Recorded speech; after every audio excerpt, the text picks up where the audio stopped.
semua, Assalamualaikum warahmatullahi wabarakatuh. Perkenalkan, saya Zaidul Rahmawati dengan NIM 2205097447 dari Prodi Pendidikan Teknologi Informasi 2022B. Nah, kali ini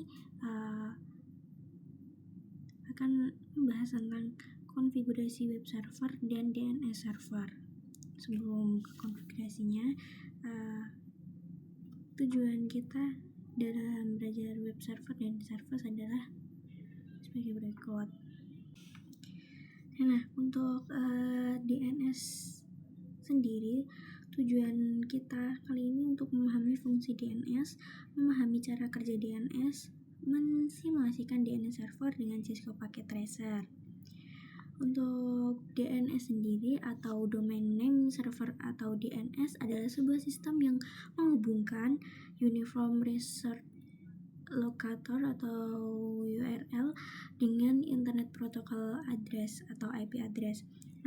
Normalnya untuk mengakses internet, Anda perlu mengetikkan IP address sebuah website. Cara ini cukup merepotkan sebab ini artinya Anda perlu punya data lengkap IP address dari website yang ingin dikunjungi dan memasukkannya secara manual. DNS adalah sistem yang meringkas pekerjaan ini untuk Anda. Nah, fungsi DNS sendiri adalah untuk meminta informasi IP address sebuah website berdasarkan nama domain, meminta informasi URL sebuah website berdasarkan IP address yang dimasukkan. Bagian-bagian DNS. Nah, cara prinsip kerja DNS sendiri dengan cara mencocokkan nama komponen URL dengan komponen IP address. Setiap URL atau IP address memiliki bagian-bagian yang saling menjelaskan satu dengan yang lain.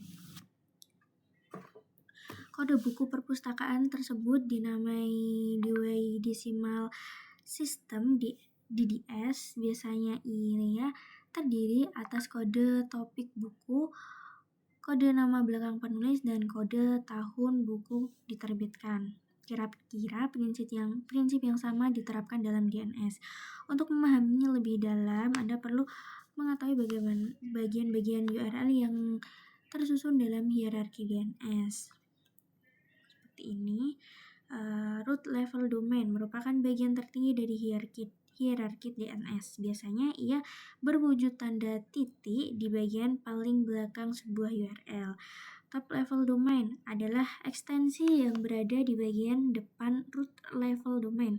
Terdapat dua jenis TLD yang umumnya dipakai. Keduanya yaitu generic top level domain dan country code top level domain.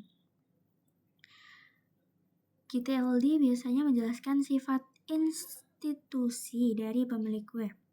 Katakanlah website untuk tujuan komersial biasanya memiliki ekstensi seperti .com, lalu .edu atau institut pendidikan, dan .gov untuk lembaga pemerintah.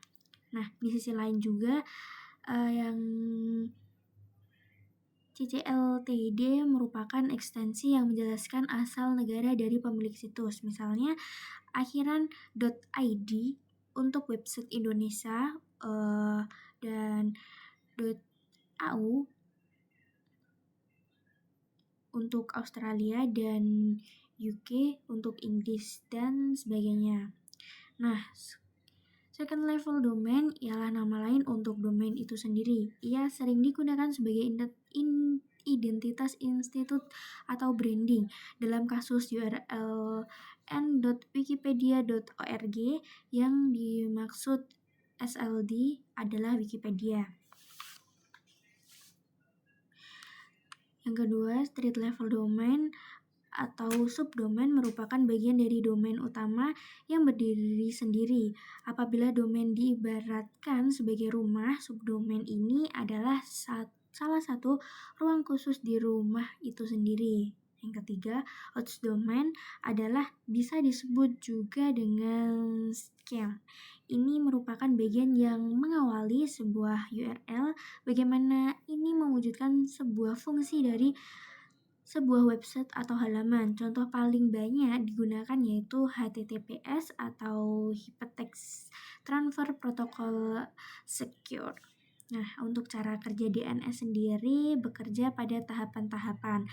Dimulai proses meminta informasi atau DNS query, kemudian dilanjutkan dengan tahapan-tahapan lain seperti DNS recursion, terus root name server, TLD name server, hingga authoritative name server. Untuk tahapan-tahapannya,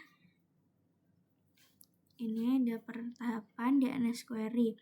Nah, untuk DNS query merupakan istilah teks untuk meminta informasi soal IP address. Tahapan ini dimulai ketika Anda mengetikkan URL ke address bar. Nah, DNS kemudian mencari informasi di file host. Jika informasi yang dicari tidak ditemukan, maka server akan berusaha mencari kepingan informasi atau rekam informasi yang pernah tercatat di sistem. Dalam tahapan awal ini sendiri, terdapat 3 jenis DNS query. Ketiganya adalah recursive query, iterative query, dan non-recursive query. Untuk recursive query ini, user memberikan hostname yang mana, kemudian DNS resolver harus berikan jawaban atau dua kemungkinan jawaban yang diberikan. Pertama, DNS akan menyediakan informasi relevan setelah mencari di root server.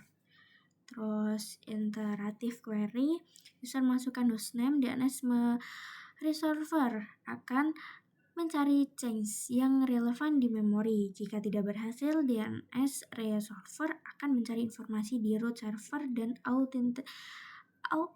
authoritative name server yang paling dekat dan relevan pada DNS zone.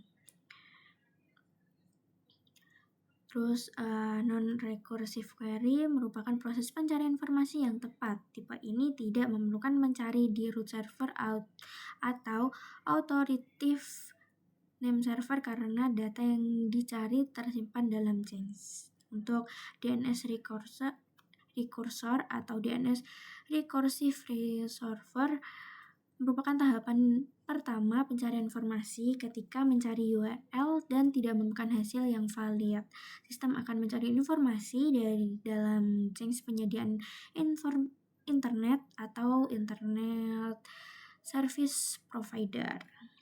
Untuk root name server, ketika informasi yang dicari, root server merupakan semacam database yang menjawab pertanyaan soal nama domain dan IP address. Server ini tidak memiliki jawaban tepat untuk informasi yang dicari. Untuk TLD name server, dari root name server, sistem akan membaca informasi jenis yang dicari dari top level domain. Setiap TLD seperti .com, .org, .edu, .id, atau .o, dan sebagainya.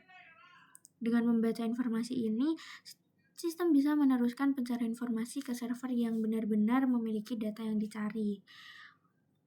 Authoritative server, name server. Nah, ketika informasi yang diminta sesuai dengan hasil, maka browser akan menampilkan situs web atau halaman yang Anda minta di awal. Nah, proses ini akan diulang untuk memastikan informasi yang ditampilkan tetap up to date. Namun, tentu saja beberapa informasi ini disimpan dalam bentuk change di device untuk berjaga-jaga agar proses query berjalan cepat. Untuk macam-macam query DNS sendiri ada record, AAA record, MX record, CNAME record, NS record, PTR record, search record, SRV record, TXT record, dan show record. Nah, di sini kita akan menjalankan percobaan dengan skenario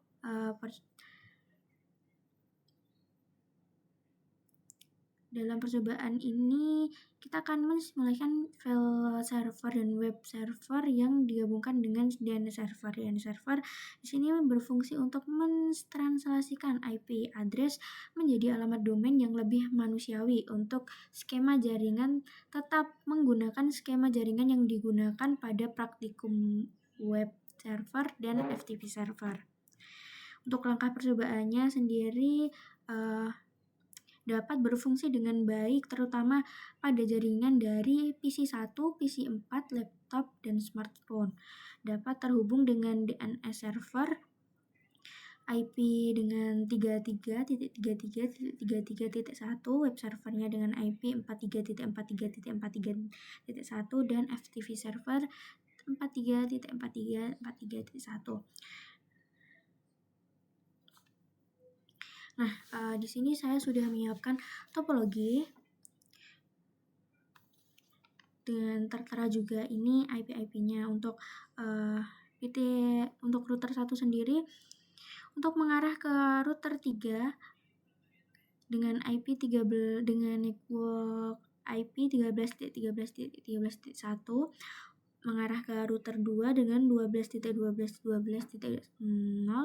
Lalu untuk ke switch pertama dengan network 192.168.1.0/26 dan di switch kedua dengan network 192.168.1.0 ini /26.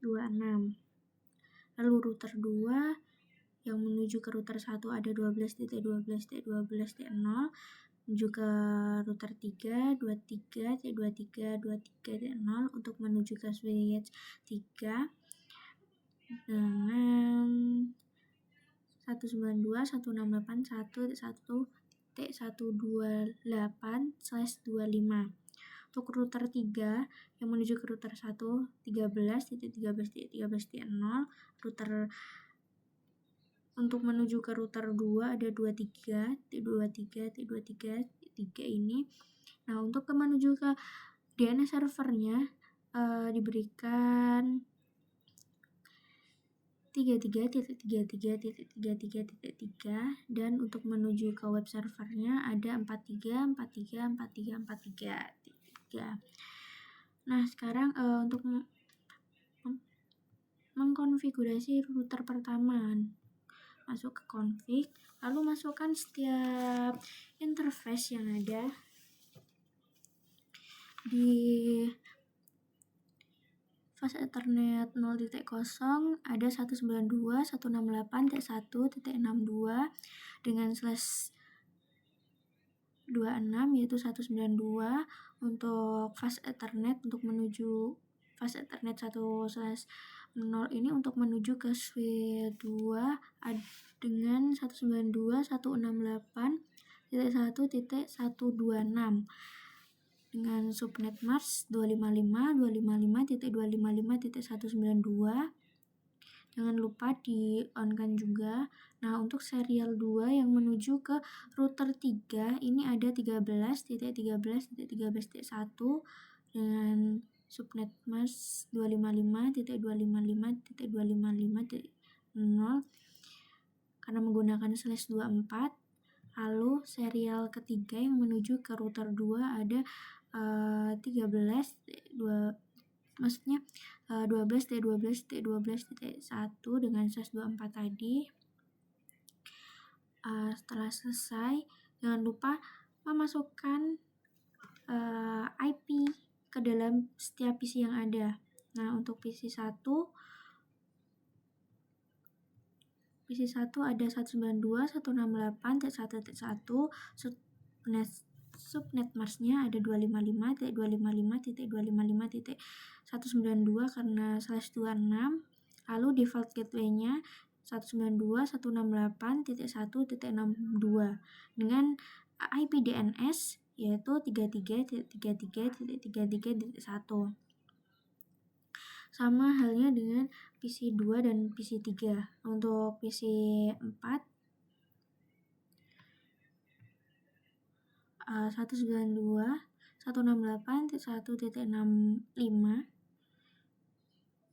subnet masknya 192.255 maksudnya 255.255.192. Untuk default gateway-nya ada 192.168.1.126 dan IP DNS 33.33.33.1. Untuk PC 5 dan PC 6 sama. Selanjutnya di konfigurasi router 2 di fast Ethernet fast Ethernet untuk menuju ke switch 3 ada 192.168.1.254 dengan subnet mask 255.255.255.128 karena /25. Untuk serial 2 menuju ke router 1 ada 12.12.12.2 dengan /24. Lalu serial 3 yang menuju ke router 3 ada 23.23.23.2 dengan subnet mask 255.255.255.0. Lalu ke router 3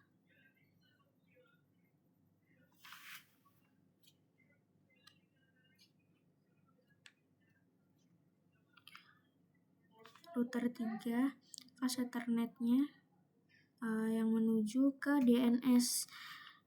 Untuk menuju ke DNS ada 33.33.33.0 dan untuk menuju ke yang web server tadi ada 43.43.43.3. Lalu untuk serial 2 yang menuju ke arah router 1 ada 13.13.13.3 dan serial 3 yang menuju ke router 2 ada 23.23.23.2 dengan subnet mask 255.255.255.0.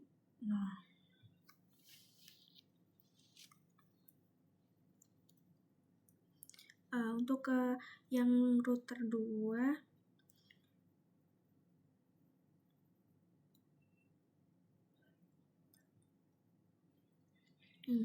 untuk mengaktifkan masuk ke DNS ini ke service DHCP. Lalu jangan lupa memasukkan DHCP yang di router 2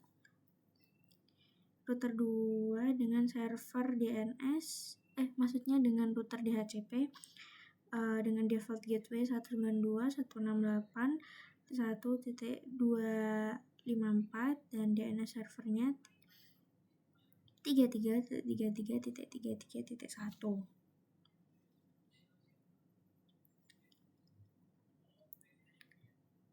dengan IP 192.168.1.253 net masknya 255.255.255.128 default gateway-nya 192.168.1.254 dan DNS servernya 33.33.33.1. Nah, jangan lupa cek laptop dan smartphone ini harus mendapatkan DNS. Maksudnya mendapatkan DHCP IP DHCP-nya dengan masuk ke desktop, IP configuration diganti ke DNS. Jadi otomatis dia akan nyambung ke ini server DNS-nya, DHCP-nya. Yang smartphone juga masuk ke DHCP.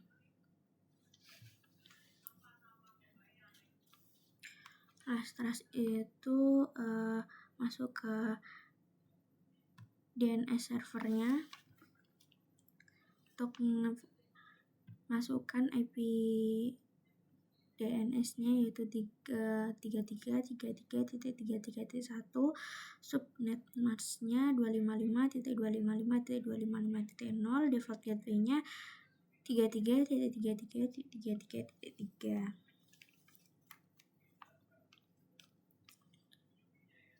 Sudah, lalu masuk ke web server, masukkan IP juga 43.43.43.1, subnet smash-nya 255.255.255.0, default gateway-nya 43.43.43.3. Nah, untuk membuat semua jaringan ini terhubung, jangan lupa melakukan routing di setiap router.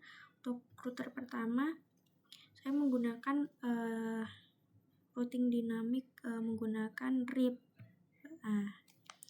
RIP memasukkan IP address-nya. Yang untuk menuju ke router 2 ini ada 12.12.12.0, lalu di add untuk ke router 3 ada 13.13.13.0, dan untuk menuju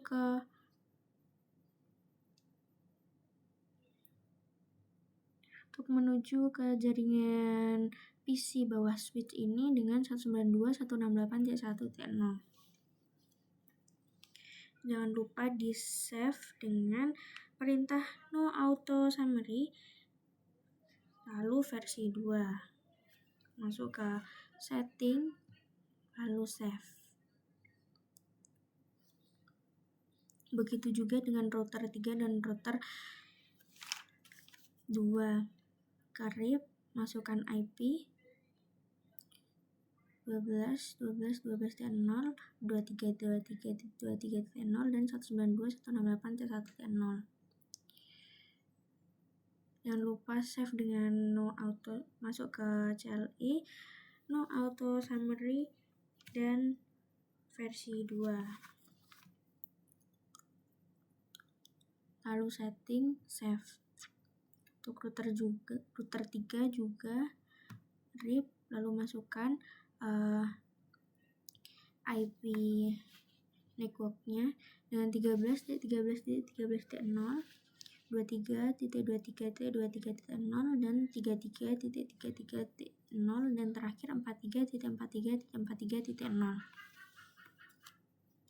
Setelah memasukkan semua, jangan lupa di restart dengan tekan yang ini, power supply device. Nah, setelah itu menunggu jaringannya terhubung semua dengan menunjukkan warna hijau semua ini sudah. Lalu cek ke web server. Nah,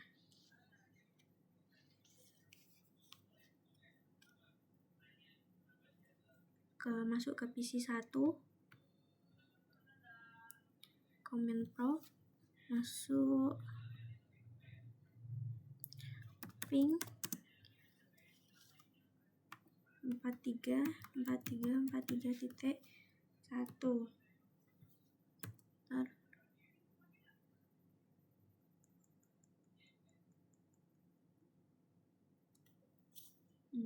Replay untuk PC 1, lalu PC 4, ping 43.43.43.1, replay juga berhasil. Lalu ke laptop,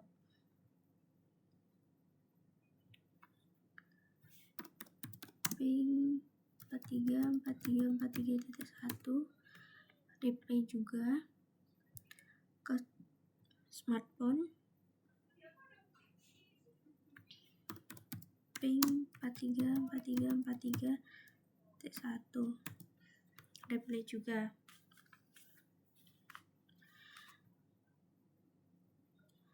Nah, selanjutnya melakukan konfigurasi di web server.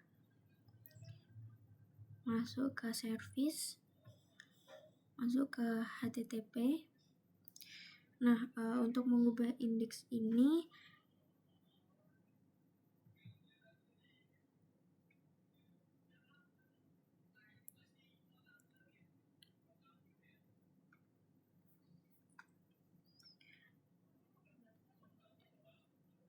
masuk ke sini, masukkan sesuai yang diberikan Bapak Agus ini, diedit.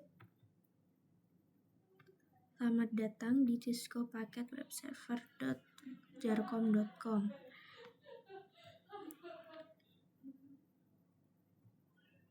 Setelah dimasukkan, diedit, masuk edit, terus dimasukkan. Lalu web ini ada percobaan saja oleh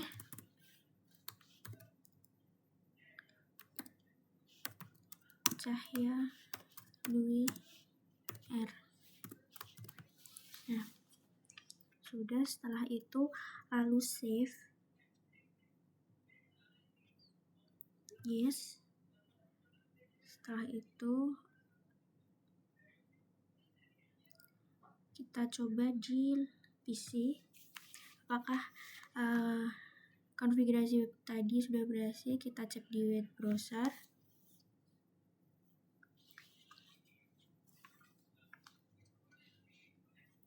Masukkan http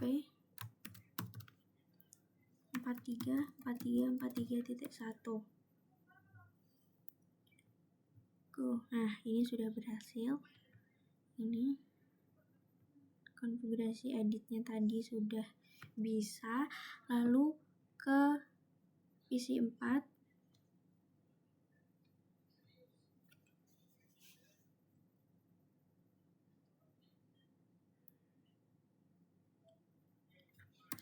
http 434343.1. Berhasil juga. Ke laptop.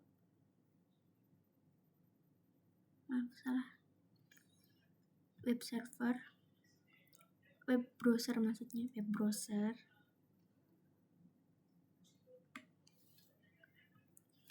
Tekan http 434343. Ini juga sudah bisa. Lalu ke smartphone. Web browser.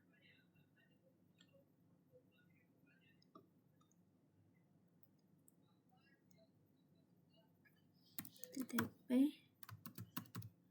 434343.1. Ini juga sudah bisa. Nah, untuk konfigurasi web server kita sudah berhasil. Lalu konfigurasi ke web DNS server, maksudnya ke DNS servernya. Untuk ke DNS server, masuk, lalu service ke DNS. Nah, di sini jangan lupa DNS service-nya di-on-kan, terus memasukkan nama di sini name dengan ini jarcom.com. Status tipenya record dengan addressnya 434343.1. Lalu add, save, lalu masukkan lagi yang ini www.jarcom.com dengan tipe cname, yaitu alias dari nama alias dari jarcom.com ini. Lalu add, save.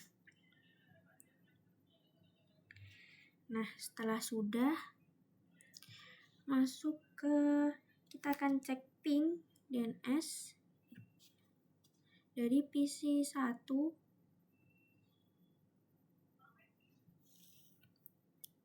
Ping 3333.1.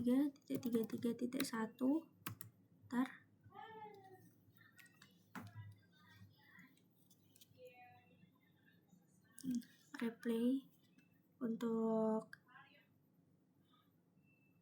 PC 4. Ping 3333.1. Replay juga berhasil. Untuk ke laptop,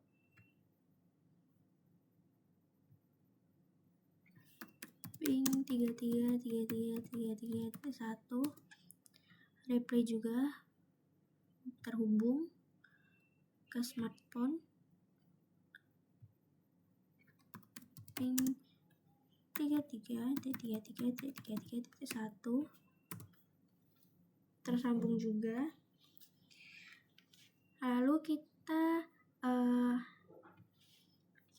cek juga dengan menggunakan NSLOOK.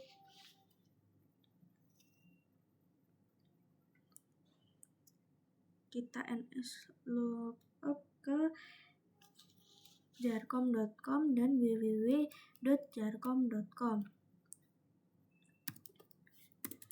NSLOOKUP jarcom.com. Ini bisa, lalu NSLOOKUP www.jarcom.com. Bisa juga. Ini non-authoritative answer, name-nya tadi jarcom.com, nama alias dan addressnya 43T4343T1. Nah, nama aliasnya jarcom.com. Ke PC4 juga,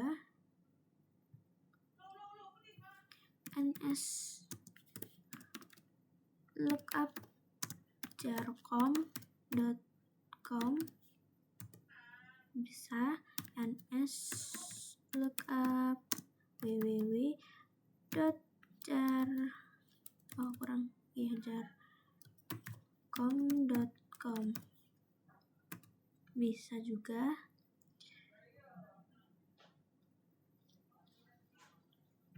Untuk laptop,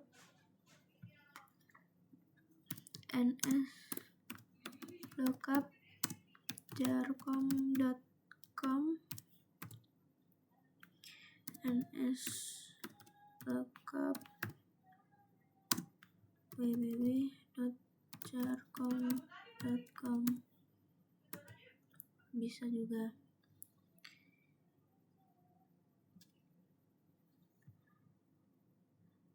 Di smartphone, NSLOOKUP jarcom.com. Bisa, lalu NSLOOKUP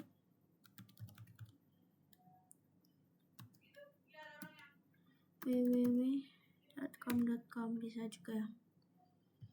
Nah, selanjutnya kita akan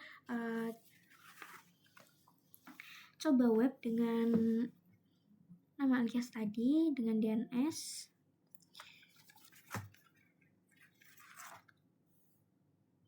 Masuk ke web browser.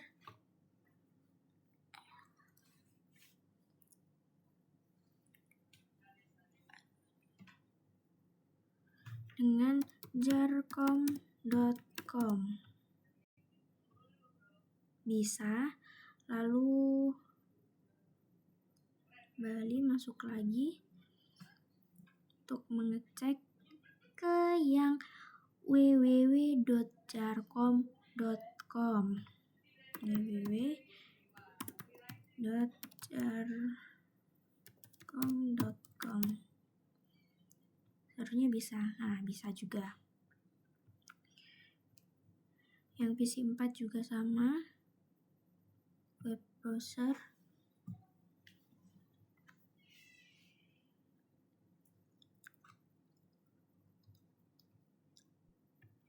www.jarcom.com. Bisa. Coba ke laptop.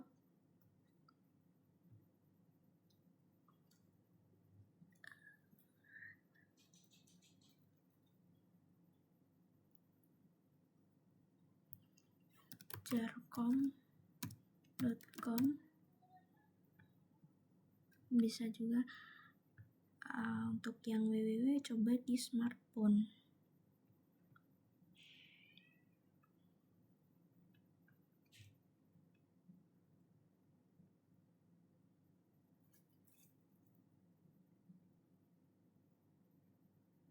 www.jarcom.com. bisa juga. Nah, untuk konfigurasi DNS server dan web server selesai konfigurasinya. Terima kasih.